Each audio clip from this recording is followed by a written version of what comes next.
Mesdames et messieurs, bonjour, soyez les bienvenus pour cette nouvelle édition de votre journal à la une dans l'actualité.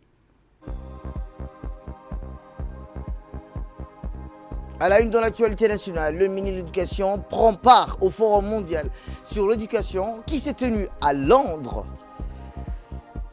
Et toujours dans l'actualité internationale, direction le Proche-Orient où l'hôpital Al-Aouda bombardé à Gaza.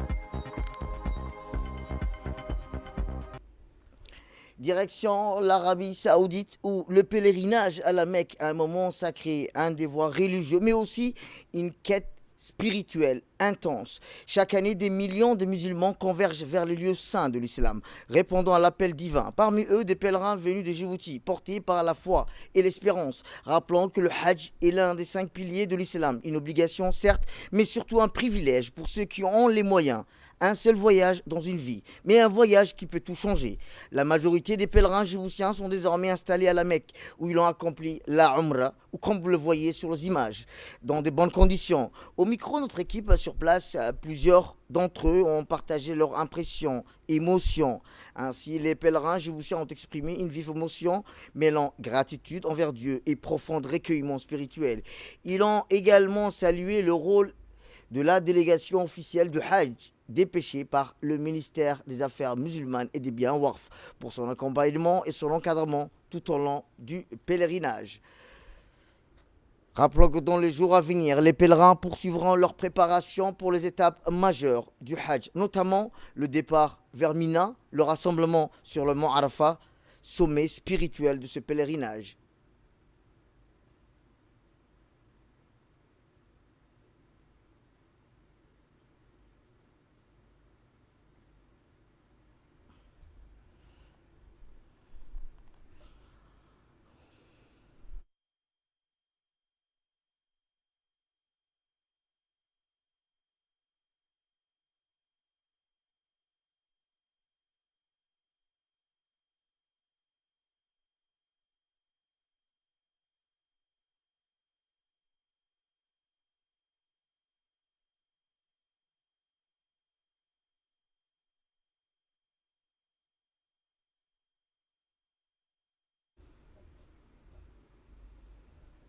Retour à Djibouti, direction le nord du pays où dans la soirée d'hier, la ville de Bok a été le théâtre du lancement officiel du forum culturel de la mer Rouge, un événement d'envergure placé sous le haut patronage du Premier ministre, M. Abdelkader Khan Mohamed. Cette cérémonie d'ouverture a donné le coup d'envoi d'un forum dédié au dialogue interculturel, à la valorisation du patrimoine et à la promotion des identités culturelles de la mer Rouge. أرحبا أرحبا يا أرحبا أرحبا أرحبا الرسول أحيي كنا بالرسول أحبني كنا بك العلوان يا عبل مري رسول أرحبا أرحبا يا أرحبا أرحبا أرحبا الرسول أحيي كنا بالرسول أحبني كنا بك العلوان يا عبل مري رسول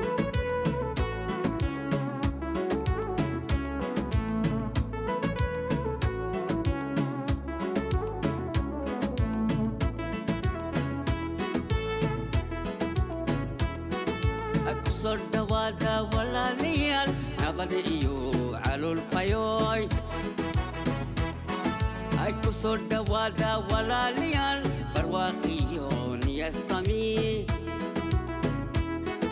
أنكي جايني كن أبا أكون سلار حبا حي الأرحبا أنكي جايني كن أبا أكون سلار حبا حي الأرحبا أرحبا أرحبا يا أرحبا أرحبا أرحبا الرسول أحيي كنا بالرسول أحبني كنا بك العلوان يا عبل مري رسول أرحبا أرحبا أرحبا أرحبا أرحبا الرسول. Direction Londres, je vous le disais dans le titre, la délégation djiboutienne composée de Mustafa Mahamoud et de Mme Nirma Hassan, directrice générale du CFM et ministre de l'Éducation nationale, ont pris part au Forum mondial sur l'éducation qui s'est tenu et qui se tiendra jusqu'au 21 mai. Les détails avec Mohamed Abdelrahman Habib. La délégation djiboutienne composée du ministre de l'Éducation nationale et de la formation professionnelle, M. Mustafa Mohamed Mahamoud, accompagné de Mme Naïma Hassan Ismail, les DG du CFN, et de M. Abdelkader Dahir Adan et de Mlle Ayane Ousmane Abrar, sont arrivés le dimanche 18 mai 2025 à Londres pour participer au Forum mondial sur l'éducation qui s'est déroulé jusqu'au 21 mai. Le Forum mondial de l'éducation est le plus grand rassemblement annuel des ministres de l'éducation et des expertises à l'échelle mondiale. Il offre une plateforme unique pour le réseautage et l'apprentissage entre pairs, permettant aux ministres du monde entier de discuter des enjeux les plus pressants dans le domaine de l'éducation. La thématique de cette année était de la stabilité à la croissance, bâtir ensemble une éducation plus forte, plus audacieuse et meilleure. Le forum qui s'est déroulé pendant 4 jours était organisé autour de 5 grands axes, à savoir la stabilité, l'équité, la qualité, l'innovation et la croissance.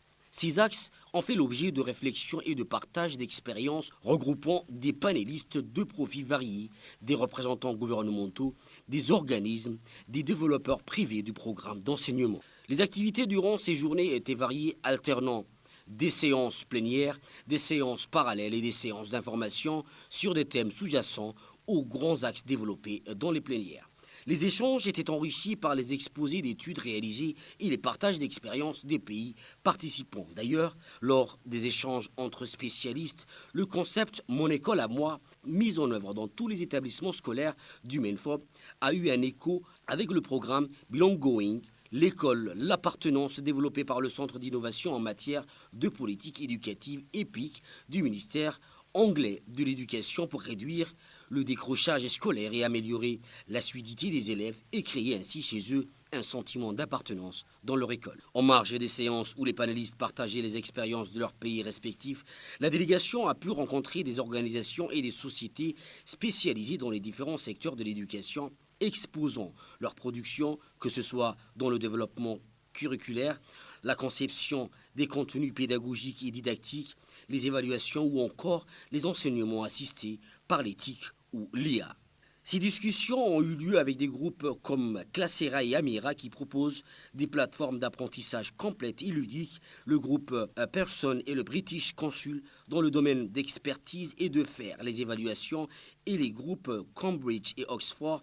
L'objectif visé par ces rencontres était de trouver des instruments et des expertises susceptibles de collaborer avec les techniciens du département pour améliorer la qualité des outils, appuyer la professionnalisation des enseignants, perfectionner le leadership des chefs d'établissement, augmenter les performances de nos élèves et rendre ainsi nos évaluations plus affûtées et plus exploitables. Eh bien, un petit déjeuner de bienvenue est organisé par le gouvernement britannique en partenariat avec le British Council et le British Expertise International. Mohamed Abdelrahman Habib. Dès l'après-midi même du 18 mai, s'est tenue au grand centre de Queen Elizabeth II la réception de bienvenue à laquelle la délégation a participé pour établir des contacts avec des organisations spécialisées dans le secteur. Le lundi matin très tôt, le ministre de l'Éducation nationale et de la formation professionnelle, M. Mustafa Mohamed Mahamoud, à l'instar de ses collègues du monde venus contribuer à ce rassemblement, a répondu à l'invitation à un petit déjeuner de bienvenue dédié aux ministres africains et organisé par le gouvernement britannique en partenariat avec le British Council et le British Expertise International. L'objectif de cette manifestation était de mettre en relation les départements ministériels avec les directeurs régionaux du British Council et les officiels du gouvernement britannique et les organisations éducatives du pays d'accueil. Autre moment fort, la participation de la délégation à la réception officielle organisée par le gouvernement de Sa Majesté au Lancaster House le lundi 19 mai au soir. Réception présidée par l'honorable Bridget Phillipson, secrétaire d'État pour l'éducation et ministre des Femmes et des Égalités, et à laquelle étaient également présents quelques membres du gouvernement.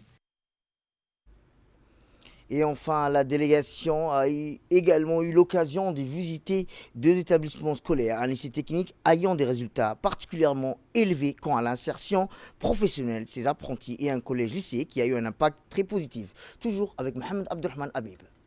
Les visites des écoles et le projet sport-études de Mofarah. La délégation a également eu l'occasion de visiter deux établissements scolaires, un lycée technique ayant des résultats particulièrement élevés quant à l'insertion professionnelle de ses apprentis et un collège-lycée qui a eu un impact très positif sur la vie économique et la sécurité de ses riverains. La particularité de ces établissements est qu'ils accueillent des élèves issus d'une population défavorisée d'origine étrangère. Les performances scolaires de ces apprenants ont permis à certains d'entre eux de bénéficier de bourses d'excellence et de fréquenter des universités aussi prestigieuses que Cambridge et Oxford. C'est à cette occasion que la délégation a rencontré la star mondiale de l'athlétisme, Mo Farah ou Mohamed Farah, qui a exposé un projet qui lui tient particulièrement à cœur, ouvrir une académie d'excellence dans le sport-études dans un établissement scolaire. En effet, l'objectif de ce projet est la détection et le développement des performances sportives des élèves afin de leur donner l'opportunité d'explorer, de développer et d'exploiter tous leurs talents.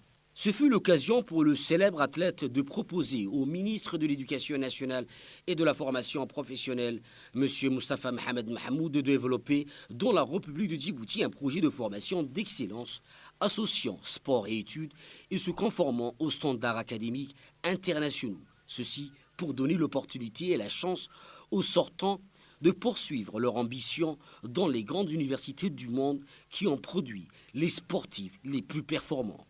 Mo Farah s'est dit prêt à accompagner les techniciens du MENFOP dans la réflexion, voire même la réalisation de ce projet. Il s'agirait pour la star mondiale de donner l'exemple de son propre parcours pour motiver les jeunes à réaliser leurs rêves. Homme humble et très engagé, il a proposé de venir à Djibouti et d'appuyer le MENFOP dans cette optique. Cette rencontre fortuite fera l'objet d'un partenariat entre le ministère et la Mo Farah Foundation, dont les actions caritatives sont axées sur l'amélioration de la santé et du secteur de l'éducation, notamment le bien-être des élèves à travers le sport scolaire en Afrique de l'Est. Retour à Djibouti, où le centre d'instruction navale de la garde-côte djiboutienne, 6 au camp de Doralé, a abrité une cérémonie de clôture d'une série de formations dont ont bénéficié plus de 70 agents de la garde-côte djiboutienne. Placé sous le haut patronage de Hassan Ahmed Ibrahim, ministre des Infrastructures et de l'Équipement, le colonel Ouass Omar Bokoré, commandant de la garde-côte, a eu l'honneur d'accueillir des invités de marque, dont le général de corps d'armée, Zakaria Cheikh Ibrahim, chef d'état-major général des armées, le commissaire colonel Mohamed Elmi Moussa, chef d'état-major particulier du président de la République, le colonel Paul Duplay, chef de corps du 5e Riom et la représentante du bureau de la JICA à Djibouti.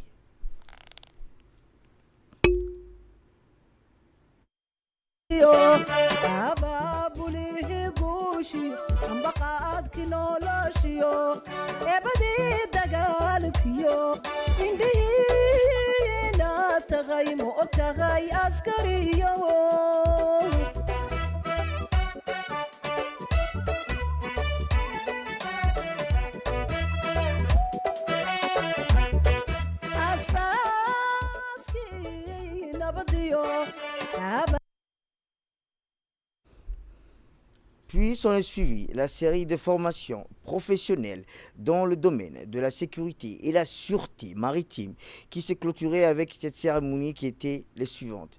Et une formation sur le pilotage des bateaux destinés à préparer les futurs navigateurs et navigatrices à assurer avec engagement la relève et la continuité des missions de sécurité et de sûreté du domaine maritime.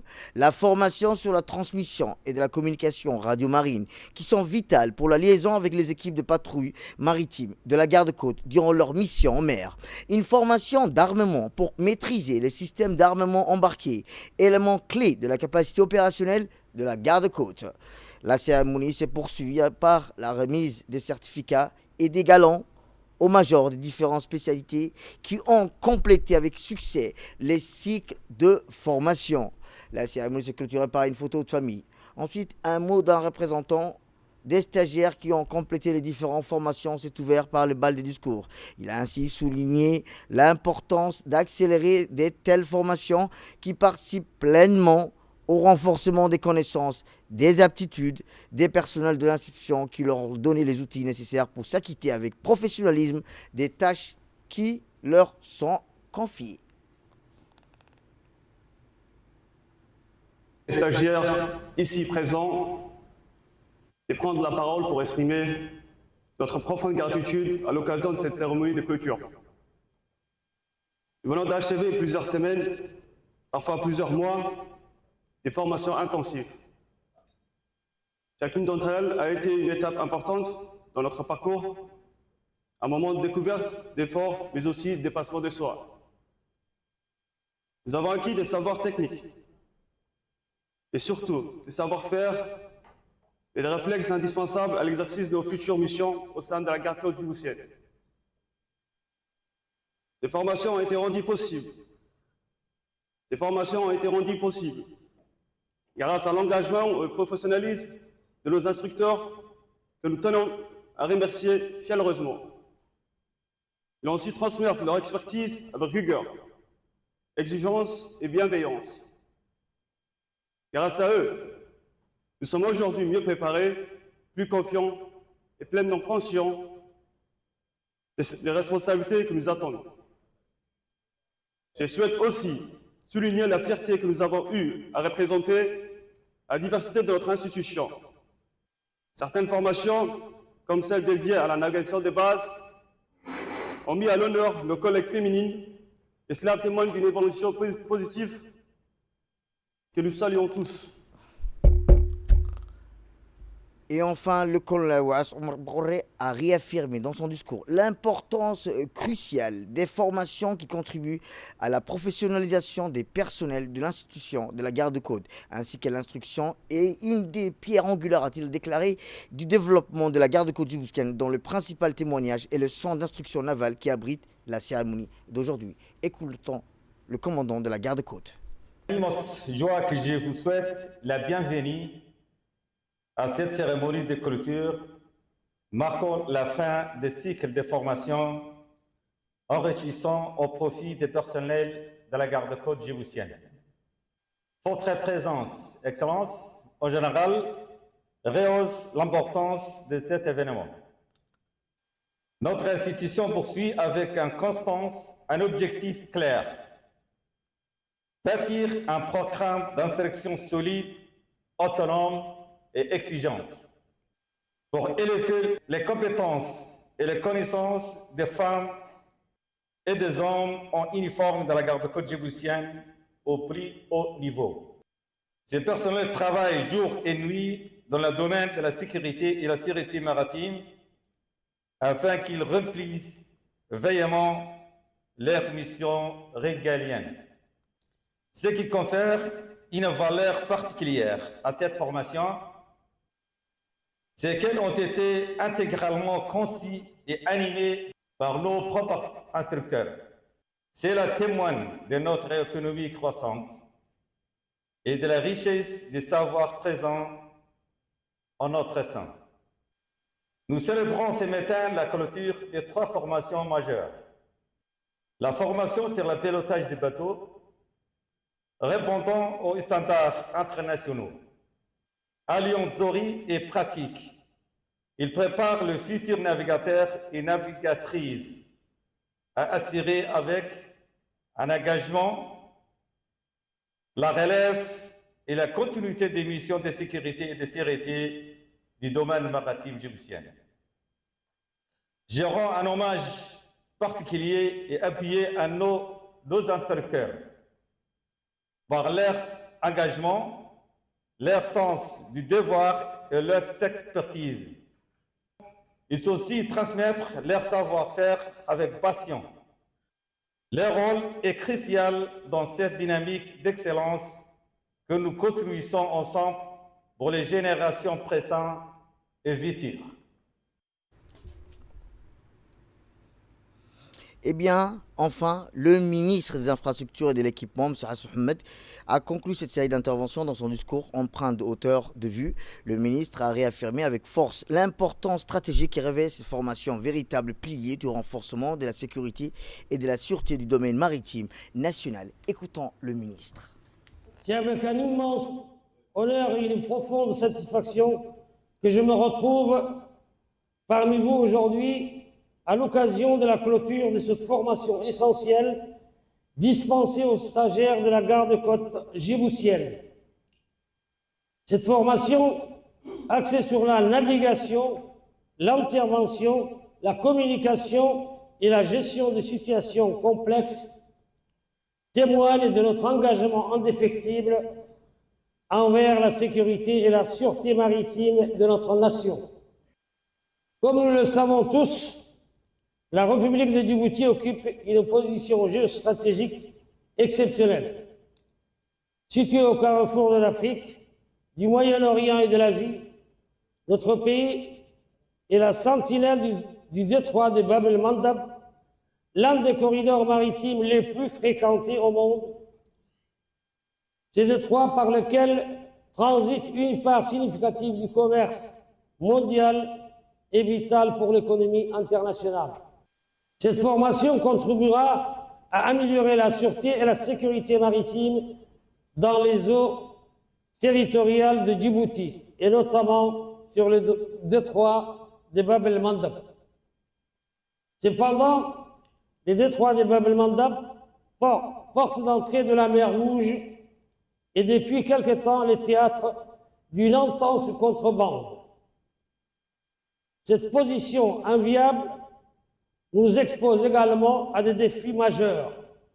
La piraterie, le terrorisme maritime, le trafic d'armes, des drogues et d'êtres humains, ainsi que la migration irrégulière. Ces menaces en constante évolution exigent de notre part une vigilance accrue et une capacité d'adaptation permanente. Dans ce contexte, les patrouilles réalisées dans les eaux territoriales de Djibouti jouent un rôle d'autant plus essentiel. En tant que pilier de notre défense maritime, la garde-côte djiboutienne est en première ligne pour protéger nos eaux territoriales et assurer la sécurité de nos citoyens. Les compétences acquises lors de cette formation renforceront sans nul doute la capacité opérationnelle de nos forces, leur permettant de répondre efficacement aux situations les plus complexes. Direction l'Égypte, où l'ambassadeur de la République de Djibouti en Égypte, des représentants permanents de la République de Djibouti auprès de la Ligue des États arabes, a participé à la 20e session de la réunion du Forum Coopération Sino-Arabe au niveau des hauts fonctionnaires. Ainsi, au cours de ces réunions, l'ambassadeur a représenté son pays et a exprimé le soutien de Djibouti au renforcement des relations de coopération sino-arabe dans tous les domaines et à tous les niveaux. Il a souligné l'importance de la République de Djibouti et la République populaire de Chine de jouer un rôle accru dans la résolution des conflits décrits dans la région arabe, en particulier la cause palestinienne. Il a insisté sur la nécessité d'un cessez-le-feu et la levée des restrictions imposées à nos frères dans la bande de Gaza et en Palestine, appelant la Chine, en raison de son poids politique, régional et international, à intervenir pour mettre fin à cette agression. Il a également invité la Chine à intervenir pour résoudre la crise soudanaise dont les répercussions négatives s'aggravent dans la région. Dans le même contexte, l'ambassadeur a affirmé l'adhésion de Djibouti au point inscrite à l'ordre du jour des réunions du forum. Il a salué le rôle de développement joué par la Chine dans les pays arabes et les efforts visant et minérant et ainsi le domaine des monnaies numériques des banques centrales, ainsi que la coordination des positions dans les instances internationales concernées par les réformes, l'architecture financière mondiale et le traitement de la crise de la dette des pays en développement par des approches méthodiques et efficaces. Rappelons qu'en conclusion, l'ambassadeur a affirmé le soutien total de Djibouti à toutes les initiatives et projets de coopération sino-arabe, notamment l'initiative La Ceinture et la route, l'initiative pour la sécurité mondiale, l'initiative pour le développement mondial et entre autres. Il a souligné la nécessité de poursuivre l'activation du rôle des comités économiques et commerciaux. c'est l'appel à la prière. Nous reviendrons tout juste après. Restez avec nous.